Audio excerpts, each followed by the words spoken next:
예, 만나서 반갑습니다. 부산 사는 김일도라고 합니다. 반갑습니다.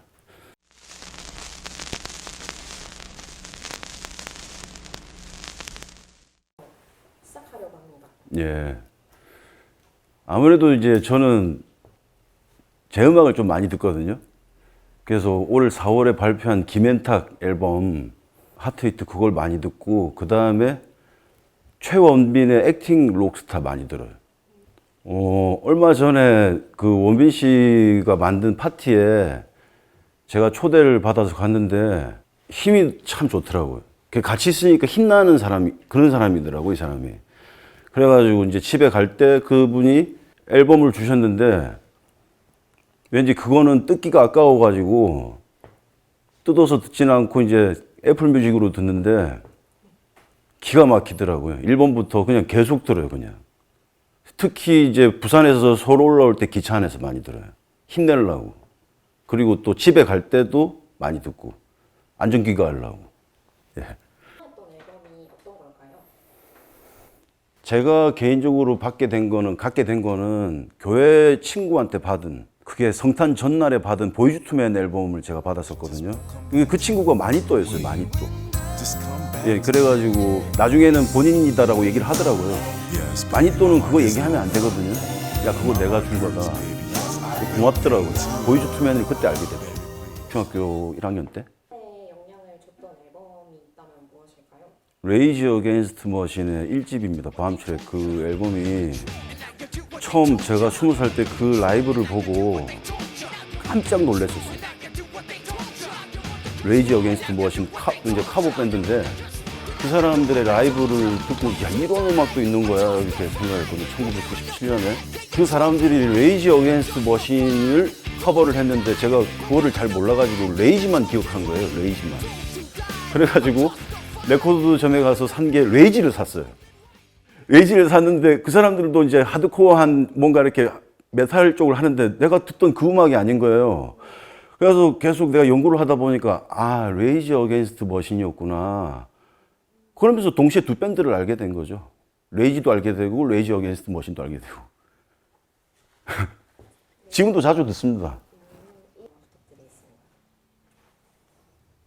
요즘에는 조웅의 슬로우 모션을 가장 좋아합니다.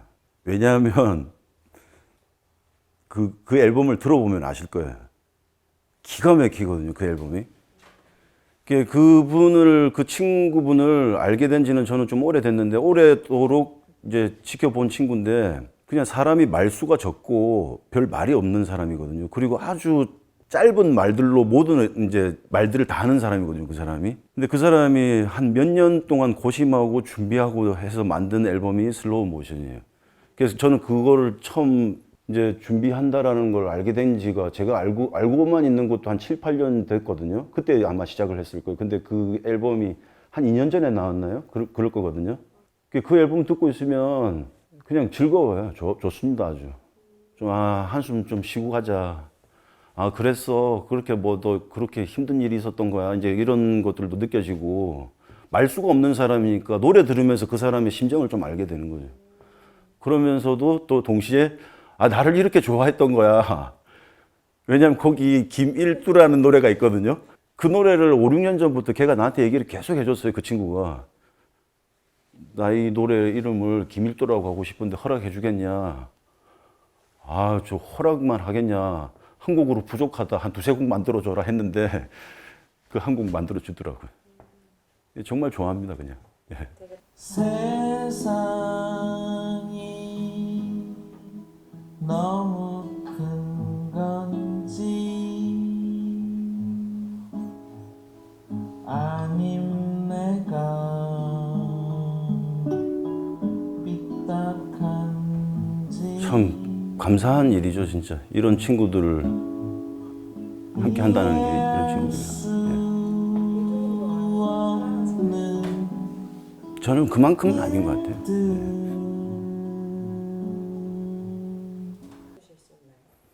그냥 지금 생각나는 게 있다면. 좋다. 그러면 혼자 마시는 거예요? 아니면 친구들하고 마시는 거예요? 아니면 그런 상황을 한번. 혼자 마시는. 저는 더티 아트 클럽을 추천합니다. 왜냐하면 더티 하트 클럽이 혼술하기는 참 좋은 음악인 것 같아요. 근데 상당히 위험하기도 하죠.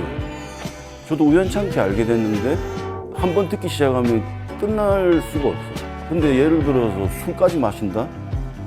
그럼 위험할 수도 있습니다. 좀 조심하셔야 됩니다. 차라리 친구들하고 드세요. 네. 앨범이 뭔지도 궁금합니다. 저의 앨범을 닮은 앨범보다는 제가 누군가를 닮고 싶은 앨범이 있거든요. 뭐 정말 유명한 사람이지만 벨벳 언더그라운드 루리드가 혼자서 녹음한 게 있어요. 그냥 친구들하고 이렇게 그냥 뭐 어디서 놀다가 이렇게 한 것 같아요. 이게 1965년에 워드 앤 뮤직이라는 그 아날로그 앨범이 있거든요. 그 사람의 그 앨범처럼 좀 해보고 싶어요. 근데 저는 그게 안 되는 게 그분처럼 기타도 잘 못 치거니와 그분처럼 노래도 잘 못하고 박자 감각도 좀 떨어지더라고요, 제가. 그래서 여하튼 지금 연습하고 있어요, 저도. 그런 앨범 만들고 싶어서. 그 앨범 좀 담고 싶어요. 앨범도 꼽아주시면 좋을 것 같아요. 저는 그 워너와 타임머신의 그 워너 씨 그 가사를 참 좋아합니다. 그래서 나는 이 사람이 뭐 나 또래인 줄 알았어요. 우리 또래인 줄 알았는데 아니더라고요. 저랑 한 20살 차이 나더라고요. 이거 가사를 어떻게 쓰냐고 하니까 자기는 그 옛날 거에 대한 어떤 로망이 있고 그거에 대해서 계속 연구하고 있다. 가사가 기가 막혀요. 그분 가사도 좀 조심해야 돼요. 계속 듣게 돼요. 예. 어떻게 이런 가사를 쓰지? 어떻게 이 가사를 이 박자의 이 리듬에 이런 멜로디에 이렇게 갖다 붙였지? 그게 이제 굉장한 거죠, 제 입장에서는. 그 누구가 사랑할까요? 누가 이런 나를 사랑해 줄까요? 저 가짜는 얘기 안 합니다, 지금. 인터뷰하는데 어떻게 가짜를 얘기해요? 순하고 평범한 작은 제 친구 중에 블루스맨 김대중이라는 사람이 있는데 그 사람을 오래도록 이렇게 지켜보고 만나오고 함께 하면서 야, 나보다도 더 곱고 맑은 영혼이 여기 있구나라는 걸 시간이 지나면 지날수록 알게 되는 사람이 김대중이라는 사람이더라고요. 그러니까 친구지만 존경스럽기도 하고 참 인간적이라는 생각이 들기도 하고 저는 사실 곱고 맑지가 않아서 그렇게 되고 싶다라는 의미로 곱고 맑은 영혼이라고 쓴 건데 이 사람은 그냥 사람 자체가 그냥 곱고 맑은 영혼이더라고요. 어떤 걸까요? 2010년 겨울쯤에 처음으로 제가 발라드 앨범을 만들게 됐거든요. 빨간 글자로 기밀도 써가지고 서스펜스 해서 이렇게 낸 게 있거든요. 이제 커버 사진은 거제도 여차라고 이제 등 뒤에 이제 해를 지고 이제 내가 찍은 사진 그걸 써서 이제 했는데 저희 어떤 진심과 사랑을 담아서 만든 앨범이고 그 앨범으로 인해서 지금까지 어떻게 보면 이 인터뷰까지 하게 되는 게 아닌가 싶습니다. 밴드도 다 해체하고 친구들도 다 이제 헤어지고 안 만나고 있는데 그 앨범으로 인해서 저는 혼자서 지금 계속 노래하고 있다는 게 참 아이러니하죠, 이게. 만들 때는 몰랐거든요. 이렇게까지 내가 솔로 음악을 계속 이렇게 하면서 살 수 있을 거라는 생각도 못 했거든요. 그 앨범을 통해서 지금까지 이렇게 하고 있는 겁니다. 네, 또 듣고 싶으신 앨범 지금 딱 생각나는 게 뭔가 있으신가요? 액팅 록스타예요. 힘내가지고 안전기가 하려고요. 왜냐면 집에 갈 때 더 힘을 내야 되거든요. 왜냐면 저는 여기서 부산까지 가야 되니까 힘내서 가려면 액팅 록스타를 들어야 돼요. 네. 앨범이 있나요? 많죠. 주장창 만들어내고 있습니다, 지금.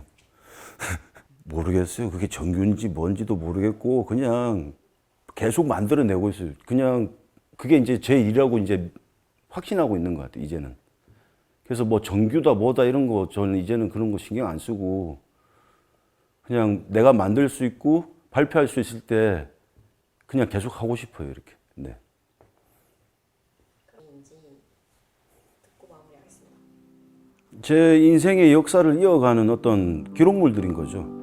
제가 언제까지 살지는 모르겠지만 저는 살아있는 동안은 내가 이제 흔적들을 남기는 거죠. 그리고 그 흔적들로 저는 이 세상에서 먹고 살고 있거든요. 그러니까 저한테 앨범은 기적이나 다름이 없습니다. 많이들 들어주십시오. 많이 부족합니다. 더 들어주십시오. 네.